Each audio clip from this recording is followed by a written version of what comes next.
And you're listening to the Beef Apple podcast. I'm your host, Bobbi Brinkman. I'm so glad you found me and you found this podcast. And this is episode 119 and part of our permission series, conversations about slow growth and getting back to being true to yourself. And always my mission of preaching, dare I say, believing in yourself, self belief.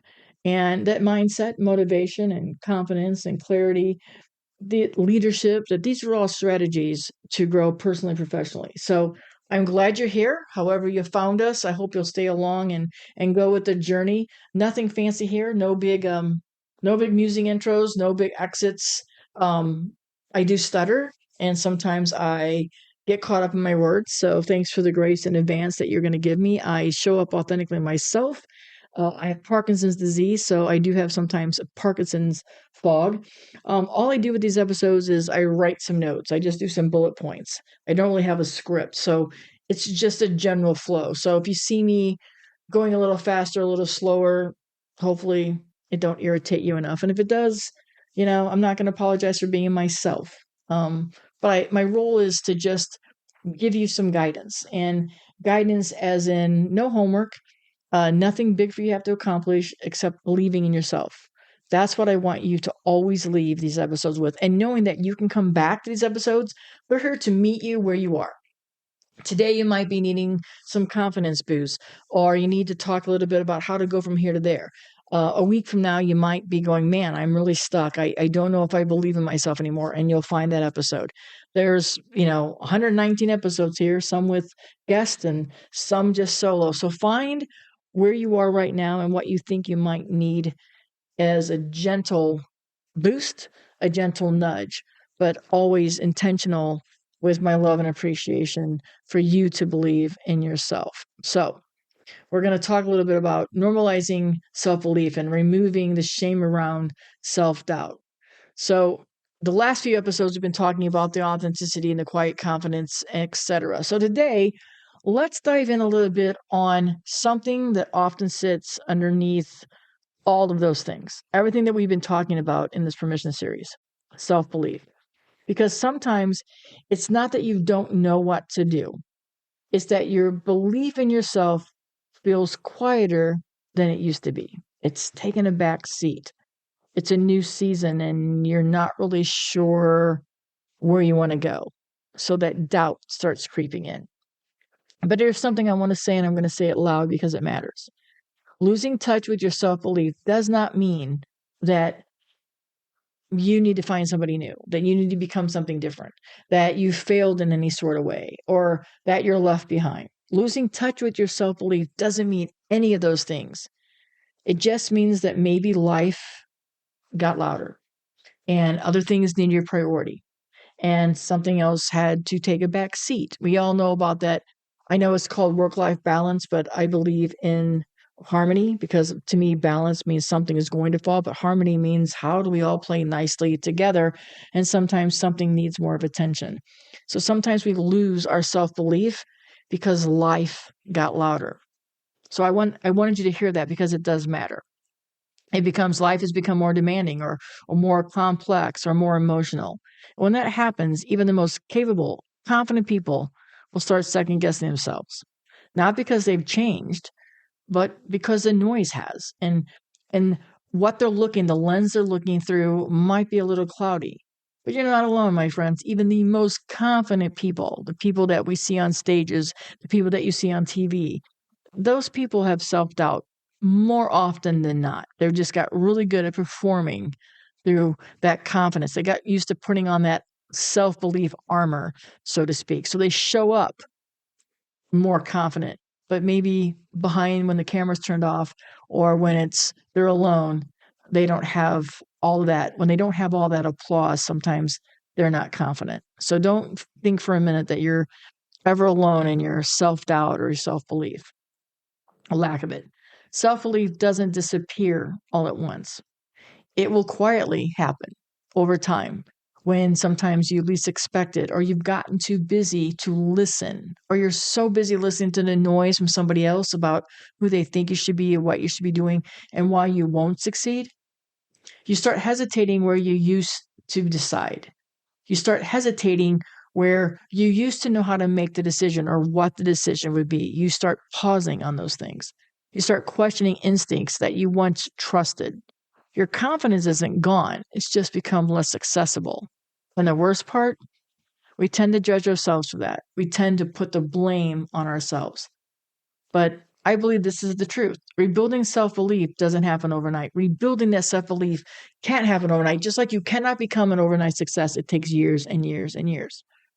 But rebuilding self-belief can happen in small, intentional moments. And quite honestly, that's probably how you lost some of your self-belief, in those quiet moments that were intentional because you gave them attention. You fed into the lack of you being able to do something. You fed into the lack of self-belief.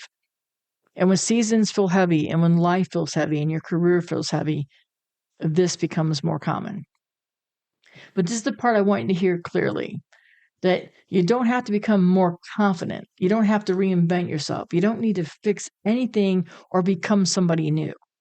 You just need to come back to yourself. And in this series, we've talked about that. We've touched on these things.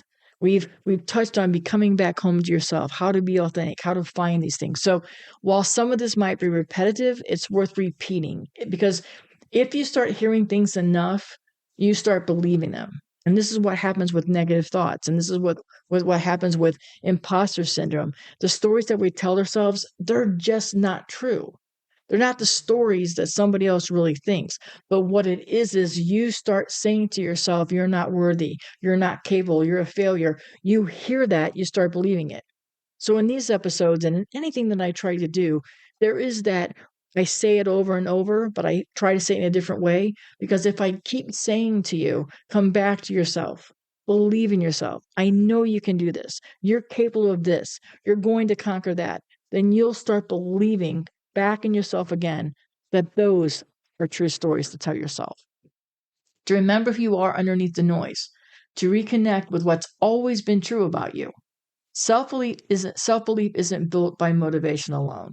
It's rebuilt through remembrance. Motivation and building your confidence and manifestations and affirmations are all tools that you can use to help find your self-belief. That's part of personal growth.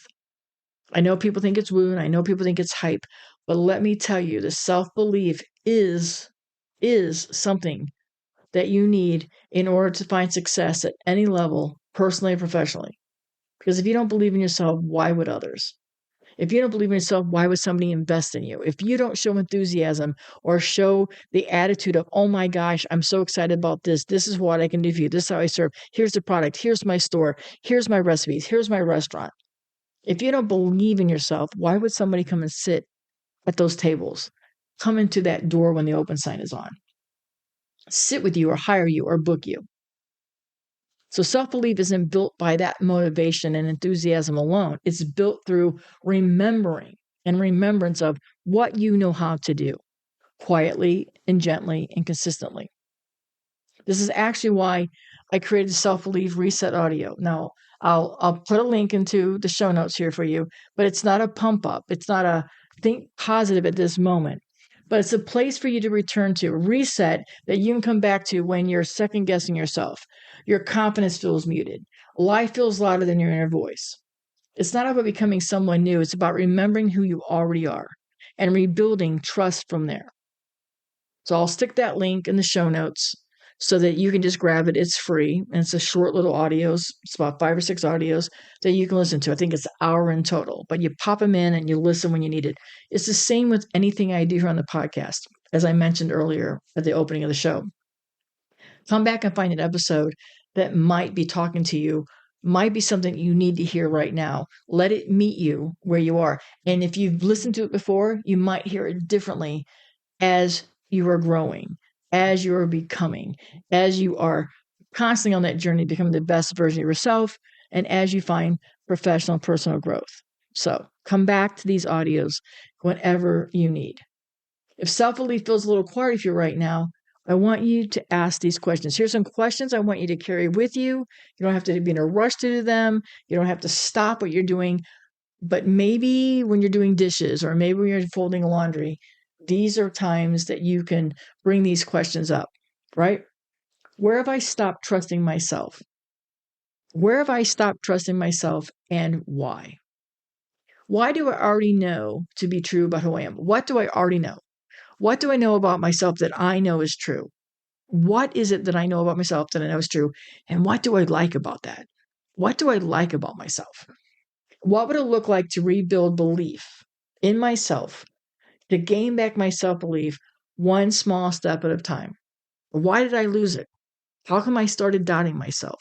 So, what would it look like if I rebuilt one small step at a time in my self belief? What if on my calendar, I worked on my self belief? What if I scheduled working on myself, right? What if we took the time to do that? No pressure, no fixing, just awareness. What would that look like? Take those 3 or 4 questions and sit with them. And this is where I think everything that I've addressed or that I've shared in this episode, this is where it connects. Authenticity, quiet confidence, alignment, self-belief. They don't come from force. They come from return. When you slow down long enough to hear yourself again, not that negative voice, but that positive voice that might be saying, where have you gone? Or man, I don't know where I want to go. I don't know who I am anymore. Listen to those voices, but then listen and slow down and start finding clarity. Start getting aligned. Start believing back in yourself. Find that spark again. So in this episode, if it found you in a season where you're doubting yourself a little more than usual, I want you to hear this. I want you to take it for every word. Hear the energy how I'm saying it. Hear the conviction how I'm saying it. That you are not broken and you're not behind and you haven't lost yourself. You're just being invited to come back home. You're being invited to reconnect with who you are. Come back to that person that you know you can be and that you want to be, personally and professionally. Self-belief doesn't come from motivation. It comes from that remembering, right? So remember who you are. Remember your values. Remember what you want to accomplish. Remember the impact you want to make. Remember your why. Reconnect with why you started. And I know that's overused. I know that, know your why, connect with your why, it's overused. But man, there's so much value and there's so much power in believing in yourself. Thank you for trusting yourself long enough to pause, to listen, and share space with me today. I'm going to let you go. I'm going to let you go look in the mirror and start telling yourself just how fabulous you are. Because I believe in you. I'm cheering you on. I'm your unwaverly champion for your joy, happiness, and success. Until next time, my friends.